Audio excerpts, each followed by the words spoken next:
Hello and welcome to our podcast, in which two characters from the book, The Son of Neptune, will speak about their life and theme in the book. First up is Frank. Allow me to introduce myself. My name is Frank. I am the son of Mars, the god of war. I have been described as a bulky dude with a baby face, which in fact that is true. I didn't know who my father was, and I hoped every day in Camp Jupiter that he would claim me so I can unlock the path he wants me to do. Thanks for that intro. And with us is also Percy Jackson, the Son of Neptune. Hey, my name is Percy Jackson and I'm the son of Neptune. I don't remember much about my past. I was told that I would accomplish a prophecy with other demigods.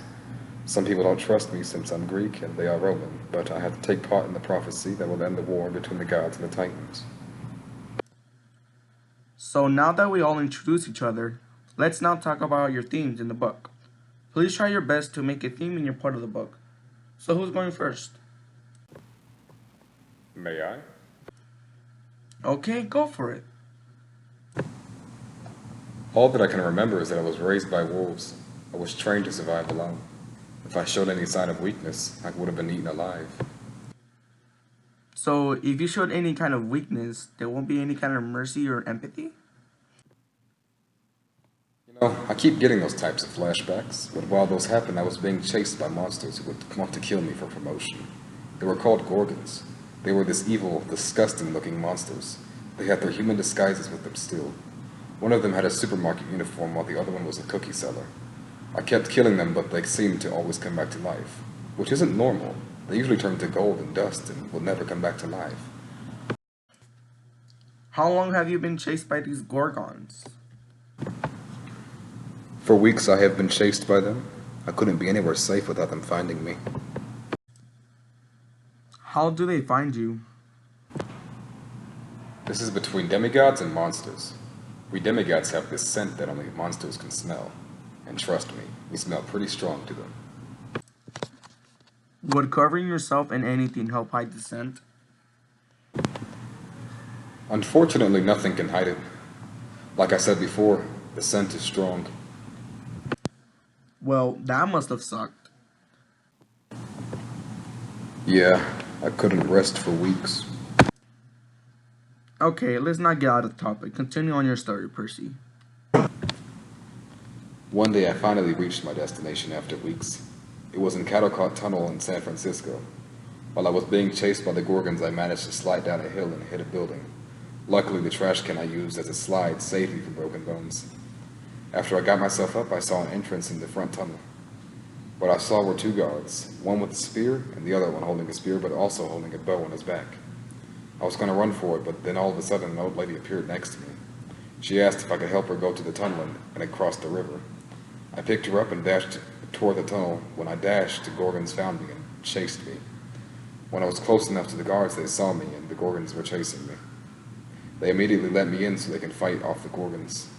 I'm sorry, am I speaking too long? I think you should make a quick gist of your story. We need to also want Frank to speak. I can wait, but adding too many details to the story will give me less chance to speak. We don't want this podcast to be an hour long. Okay, I will try to shorten it up. After I crossed the river to an unknown area, it looked like camp. The old lady was actually the goddess Juno. She told me if I crossed the river I would lose my iron skin, which helped me survive the Gorgons without dying. She gave a prophecy that 7 demigods would help stop the war between the gods and titans, and then in a week, Camp Jupiter will be raided if the demigods don't complete their mission. Everyone was shocked when they heard this. Everyone? Who is everyone? Oh, I forgot to explain that. Once I entered Camp Jupiter, they had lookout towers that alarmed everyone to protect the gate. One of the guards got caught by the Gorgon's sharp eagle feet, but I had a feeling of the river next to me. I raised my hand and the river formed the hand that grabbed the Gorgon and squished it. This saved the guard, who was Frank. I still thank you for that. I was dead if it weren't for you. No problem, man. I just had a feeling to help you. Well, we wouldn't have done it without your water powers, Percy. Yeah, I was surprised it worked the second time. What happened next after the fight? After we won the war games, Frank's dad, Mars, gave us a quest to save Thanatos from the giants. He has been captured and the underworld is in chaos. This is the reason why he can die and get resurrected back. Who is Thanatos? Thanatos is a servant of the underworld and controls who goes down there and who doesn't. Basically, a border control of the underworld. Oh, okay. Now, will you explain what happened after the war games were over, Frank? Sure. When my father finished talking about the quest, he gave me his M16, which transformed into a golden spear with a dragon tooth on the tip. He said I was going to be the leader of this quest and to also bring two others with me. I was in shock. First, that my father was Mars, the god of war. Second, is that I don't want to lead this quest. Where exactly are you going? Is there a secret lair where they hit Thanatos? The Council of Camp Jupiter said that the giants may be at Alaska, which is really far, so far that the powers of the gods are weak there. Plus, that is where all the giants and monsters are. The leader of all this is chaos, is gay, Mother Earth. Is she awake? Well, she isn't fully awake, but can speak through people's minds. She is using her sons to fight the war for her because she can't fully recover yet. So, if she wakes, is it the end of the world? I hope she doesn't, but she has been planning the attack on the gods for eons. I have a question for you. Do you consider Hazel and Percy friends? I do consider them friends. We work together to go to Alaska. We all have each other's backs and would fight together. I saw Percy once punch a bookshelf next to him for some reason. Once he looked at us, he controlled himself and continued to walk. He seems to be concerned for you guys. He doesn't want you guys to feel bad because of him. Yeah, he really is trying to stay calm and not make us worry about him.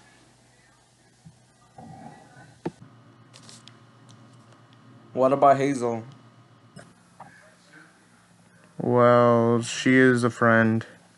She is the daughter of Pluto and has golden eyes with cinnamon hair. She is really tough and she really likes horses a lot. Like, a lot. What? Is something wrong? It's just nothing. Never mind. Okay, let's move on. What do you think your theme is? For me, I think it's teamwork or something similar to that. We are always together and do things together. We might have secrets, but we still care about each other. For me, it sounds like it's friendship. The way you guys trust each other and have your guys' back seems pretty obvious to me. Really? Yeah, you guys sound like a great team. I read the book, so I know the parts that show you guys this friendship. Plus, it seems that mostly everyone in the book has some sense of humor. Yeah, we all trusted others in the journey and told each other the truth. It hurt us, but we never forgot the journey we went through. From before, why did you sound nervous when I said Hazel? It's because I like her. She is really kind and will always try her best not to hurt anyone. She is also very caring to others. She would even help an ugly harpling, which was being tortured by a guy for centuries. I think this should wrap it up.